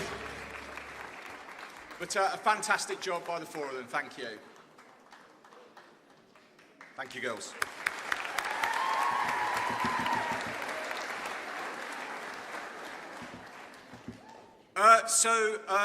I've got a number of people I want to thank, but I want to start with Chris. Somebody once said somebody said to me that today in the dining queue at lunchtime, and said, "Sir, who's the sort of like most amazing speaker? You know, like the most influential, inspirational person?" And we've had some incredible people who have been up on this stage at the Pride Awards, and some of you will remember people like Steve Brown, who did an incredible presentation to us last year. We've had Beth Cobden, top England netball player. Just recently, we've had Baroness Campbell, who came and spoke at our awards evening, if we go back over all these years. But so none has ever brought the same sort of story that Chris brought to us tonight. And I think I say every year, you know, this person couldn't epitomise our values anymore.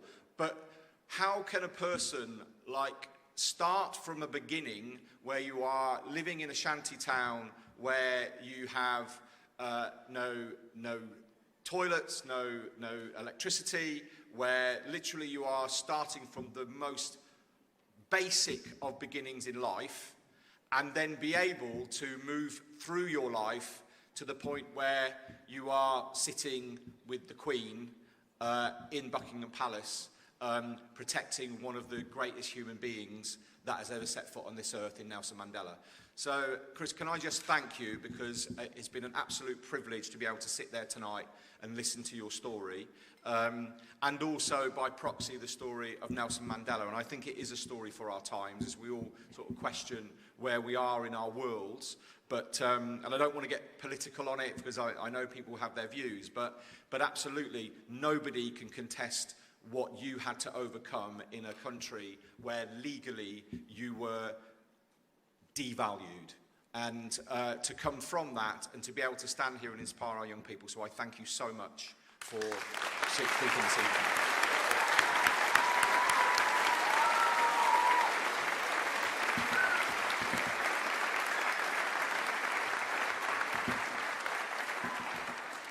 going to run through a few thank yous. I'm going to do this really quickly because I do have one more video to show, and then we've got the victory parade. So I just want to thank the staff from Walsall Arena, Robert Chapman Trophies, Aperture Photography. By the way, if this is a late night for you now and you want to get home and get tucked up in bed, you can order the photographs online. When you collect your program afterwards, which has photos of all of our winners in it, you will see on the back of it that there is a code and the website, so you can order your photos online. If you want to stay here and get them in the room next door, you can get those. But so also thank you to the photography company Aperture and Candy Bubbles who provide the balloons. So can just have a thank you for them, please, because they always do a great job with us.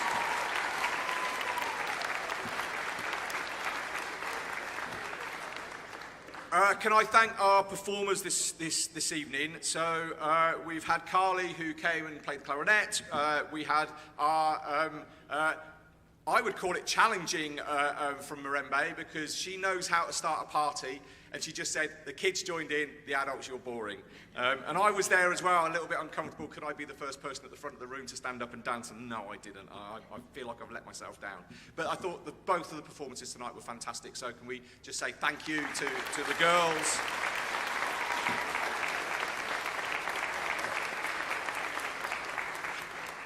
Our absolutely stunning, beautiful dance at the start that opened the ceremony, I was told it was going to be special. I know that the video work that went on, done by Mr. Pheasant, who created the video that went behind it, I thought the dance was incredible and just shows the sort of quality that we have within the dance department.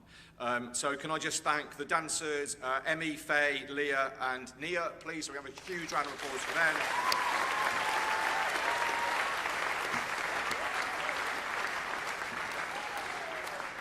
And obviously they don't end up like that without the teachers that inspire them. And so a huge thank you to the music department, who are always working with our children, concerts, everything they do.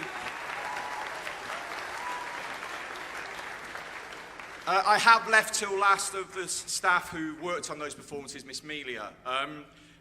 Miss Melia came to us, I can't remember how many years ago, I need to get that one sorted in my head for Friday, but came to us in this school and transformed dance in this school and gave it a position within the school which was so crucial to so many lives, boys and girls, who have had performances, clubs to go to at lunchtimes, clubs after school, bringing our dance to a level where we have students studying A-level. We've tried to make that possible because we've got so many great dancers, but that doesn't happen without an individual who can inspire everybody.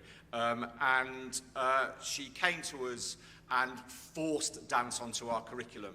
I was almost bullied into it, but my God, I liked being bullied because it gave us something which was really special at Streatley, which was a dance curriculum which really stands out. So can I have a huge round of applause, because she is leaving us.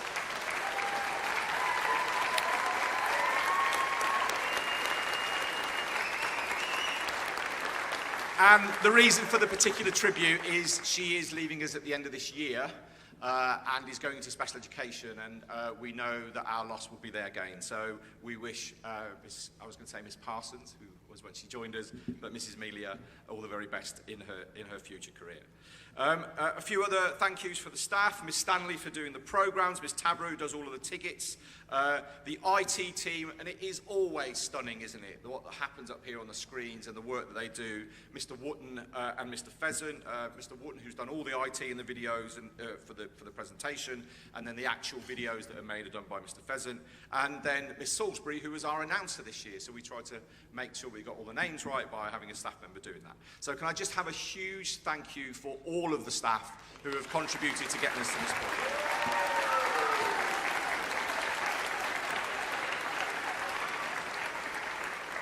And I won't end without thanking Mr. Hughes, because Mr. Hughes has been the driving force behind this for 15 years. I literally said to him 16 years ago when I first started at Streatley, where I can remember I went to my first awards evening. It was nothing to do with me and the way it was organised, and a load of kids would just walk up one side, no music, you know, it was just sort of like up on the stage, very quiet little applause. You'd get to meet the chair of governors, which was, you know, they were good people, but they weren't you, Chris. You know what I mean? They hadn't met Beyonce or the Queen. And we would shake their hands and they would go down the other side of the stage, and then that was it, and it was done in the school hall. And I challenged Mr. Hughes to do something special, and it's quite a sort of an anniversary that it's 15 years, and he has done such a fantastic job with it. So can I just offer a massive thank you to Mr. Hughes? He was the driving force behind this.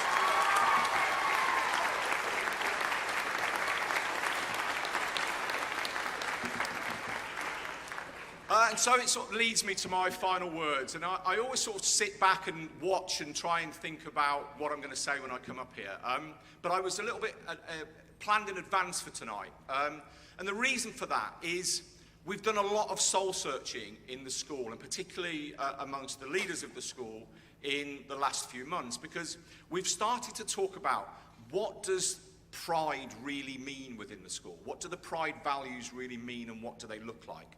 And it is something that we want to now challenge ourselves more on, so that our young people really do understand what pride looks like and feels like, that our teachers really know what pride in what they do looks and feels like, that our leaders understand what pride in their work looks like and feels like. And I feel we've lost sight of that a little bit. And so that is something that we want to move forward.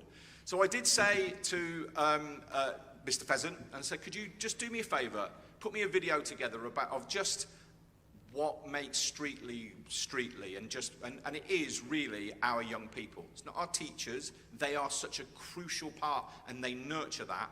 But what gives the school what it is the young people that inspire us every day. So I asked him to create what I could say a pride video, and I've not had this song played over a piece of film for a long time, but this is a little bit about what you can be if you throw yourself and all of yourself into being a member of our school, and you understand our values, and you throw yourself into school life. So this is Pride.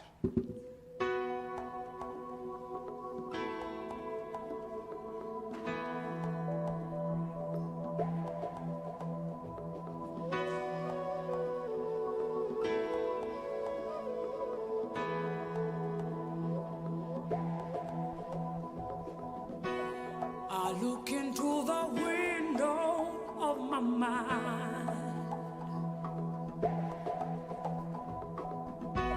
reflections of the fears I know I've left behind. I step out of the ordinary, I can feel my soul ascending. I'm on my way, can't stop me now, and you can do the same, yeah. What have you done today to make you feel proud? It's never too late to try. What have you done today to make you feel proud? You could be so many people if you make that grab for freedom. What have you done today to make you feel proud?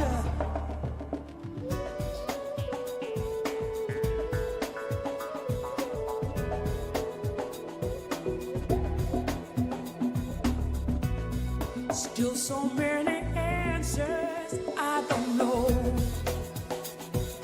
There are so many answers. Realize that true question is how we grow. True question is to grow. So I step out of the ordinary. I can feel my soul ascending. I'm on my way, can't stop me now. You can do the same, yeah. What have you done today to make you feel proud? It's never too late to try. What have you done today to make you feel proud? You could be so many people if you make that grab for freedom. What have you done today to make you feel proud? Yeah, we need a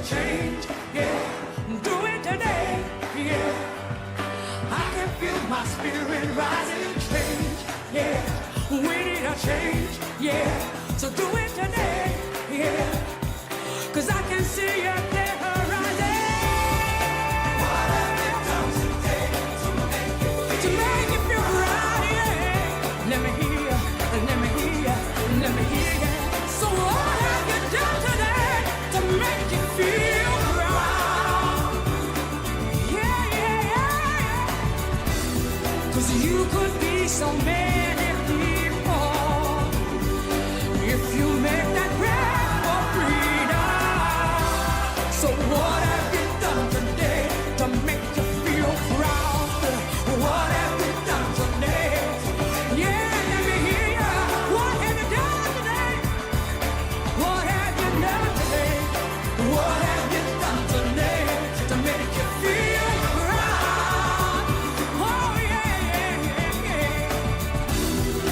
You could be so many people. Just make that breath for freedom. So what have you done today to make you feel proud? I hope a few of you recognise yourselves there. It was a little bit like a year at Streetly. I really want to sort of concentrate on the lyrics of that to just offer my final words to you. That song, I always think, it's like, what have you done today to make you feel proud? So when we start looking as we go forward, we will ask ourselves, what should we do every day to give ourselves the very best opportunity to be successful? And for some of you, you've done that already. It's brought you to this point. And getting the award is amazing. That's an outcome. But I'm going to give a little bit of advice, not just to the young people that are here, but also to the parents that are here. Because it is so easy to celebrate the end. It's really easy to celebrate the outcome. I've been in a household this year which is a really monumental year for us. My eldest daughter has just graduated from university. My youngest daughter has just taken her GCSEs. And we've celebrated, but we've celebrated the process. When I say to my 16-year-old daughter, and she finds it hard to understand because she really cares what the results are going to be at the end, but when I say to her, we are going to celebrate. We are going to celebrate what you've done. When the exam's finished, that was when we rewarded her. That was when we went out for the meal. Not to just celebrate that the exams were over. We took her shopping. We weren't celebrating the results. And I don't intend to actually celebrate the results. Because when I say to her, the results don't matter to me. My eldest daughter, the classification of a degree, doesn't matter.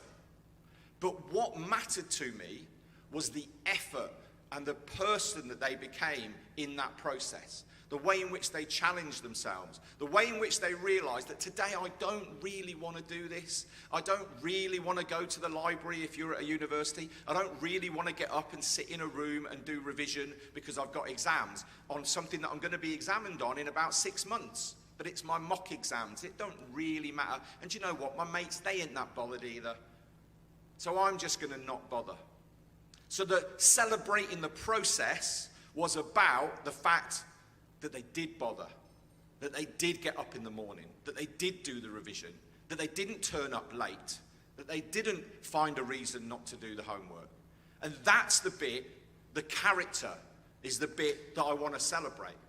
And I genuinely, when I say, if her exams come out and she failed stuff and it's not, of course there'll be tears in my household. But she'll have earned those tears. You earn tears for failure if you've put your heart and soul into it. But then you've gained something by just being in that process, giving yourselves to it. And some of these young people here, they absolutely get it. They get it. They get what every day means. They get that it doesn't just mean being brilliant in their sport. It means being a good person. It means helping somebody. It means when things go wrong for you, not deciding to make it go worse, but actually trying to find solutions. And some of you have it and some of you don't. And some of us as adults, some of us have got it and some of us have not. I think I want to give, which is when we start talking about pride, we're not going to be about what those results are at the end. Because if you get the process right, if you get the bit in front of it right, then the chances are those outcomes are going to be better. If you're a sports person, if you want to win, then you know you've got to train. If you want to pass exams, you know you've got to work. It doesn't come easy. And some of those choices that you make on a daily basis, if you make those choices, if you get up in the morning and go, this day, I'm going to make myself proud. I'm going to make sure that what have I done today will make me feel proud. And that might be the way you treat somebody, it might be the effort you put in something that you don't particularly like, but it challenges you. And I really want that to be at the forefront of our discussions with our young people, which is, are you doing yourselves proud? And then guess what? When they do themselves proud, they make the guy sat on this side and the guy sat at the back, they make you also proud. But don't just be proud of that award. That award doesn't symbolize this moment. It symbolizes the stuff that went before it. For our athletes, for the efforts they put in, for our academic success, for the amount of time they've put into that success, for our values award, for the sort of person they are every single day. That's what we should be proud of. And that's what that award represents. Don't look at it on its own. Look at it as representing something. And that's our challenge. And that we're going to talk about this a lot as we move forward, which is, what does pride really mean to ourselves, to our students, to our teachers, and to our leaders? That is the way in which we want to move forward. And I look forward to you joining us as we have those discussions as we go forward about what it is that we do every day that makes us feel proud. Thank you so much for joining us this evening. It is my favourite night of the year. We sort of stagger into the end of the year as we get tireder and tireder. But I do appreciate the support that so many of you give to the school on an ongoing basis. And I thank you for the work that you're doing with your children, because they bring us joy. And that video, I think, sums that up, as they bring joy to us in the school. So I thank all of them. I thank you as their parents. I thank our teaching staff for every single day pushing themselves to do better with our young people. Thank you all for coming along this evening. It's been a pleasure to be in your company, and we look forward to you working with you in the future. Have a fantastic summer. Thank you. So, in full tradition of every single Pride Awards that we've had for 15 years, which, by the way, my youngest daughter was 1 year old when I had my first Pride Awards, we get every winner up here, either on the stage or in the front of the stage. It's chaos, but we're going to do it. We're going to move this out of the way. So all of our award winners, bring yourselves up onto the stage for our Victory Winners Parade.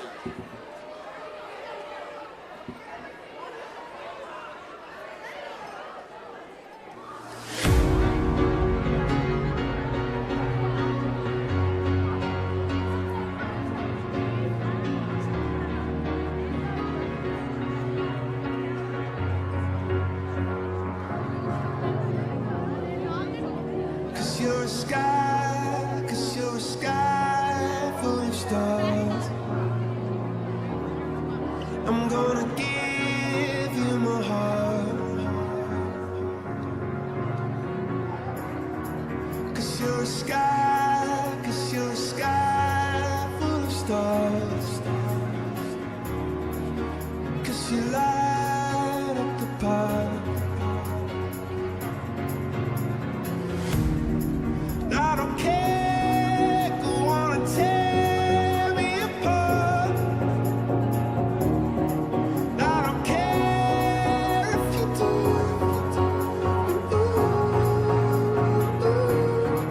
Cause in the sky full of stars, I think I saw you.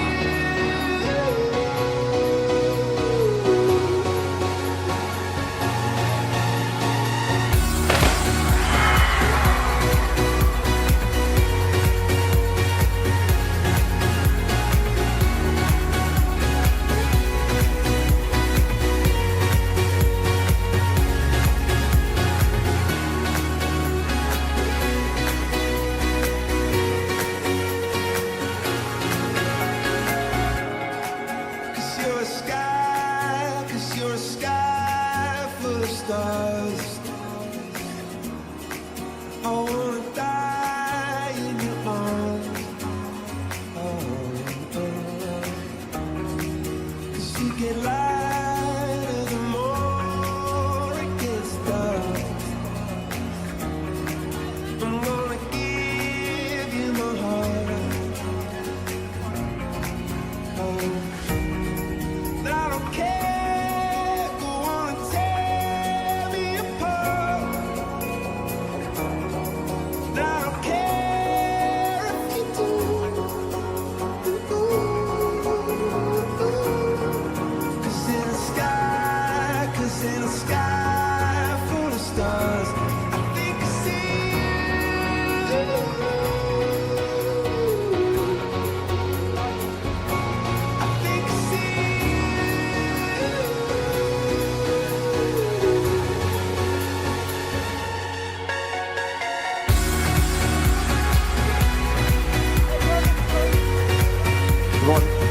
gentlemen, thank you very much for a fantastic evening. Have a safe journey home, and we will see you in the next year.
Heart is a blue, shoots up through the stony ground. There's no room, no space to rent in this town. You're out of luck, and the reason that you had to care, the traffic is stuck, and you're not moving anywhere. You thought you'd found a friend to take you out of this place, someone you could lend a hand in return for grace. It's a beautiful day. Sky falls, you feel like it's a beautiful day. So let it get away. You're on the road, but you've got no destination. You're in the mud, in a maze of her imagination. Your love is down, even if that doesn't ring true. You've been all over, and it's been all over you. It's a beautiful day. So let it get away. It's a beautiful day.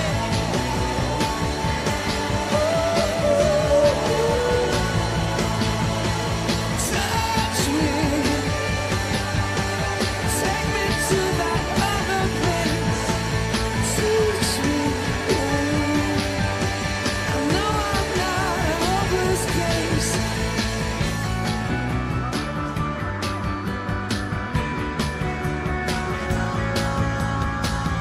See the world in green and blue. See China right in front of you. See the canyons broken by cloud. See the tuna fleets clearing the sea out. See the bedroom fires at night.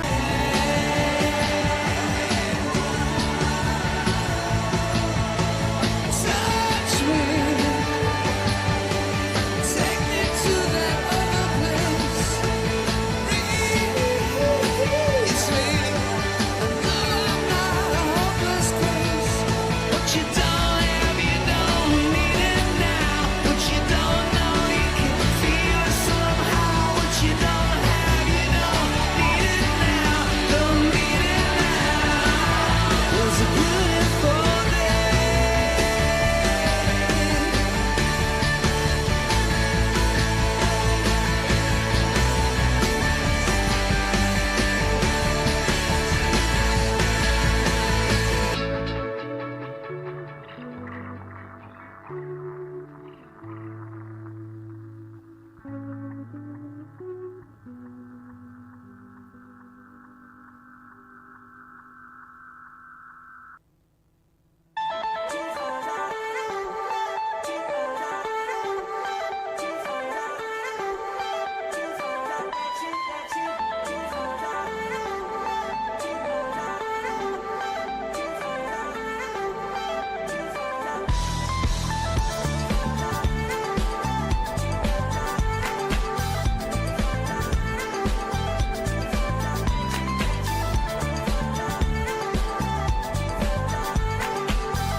told him,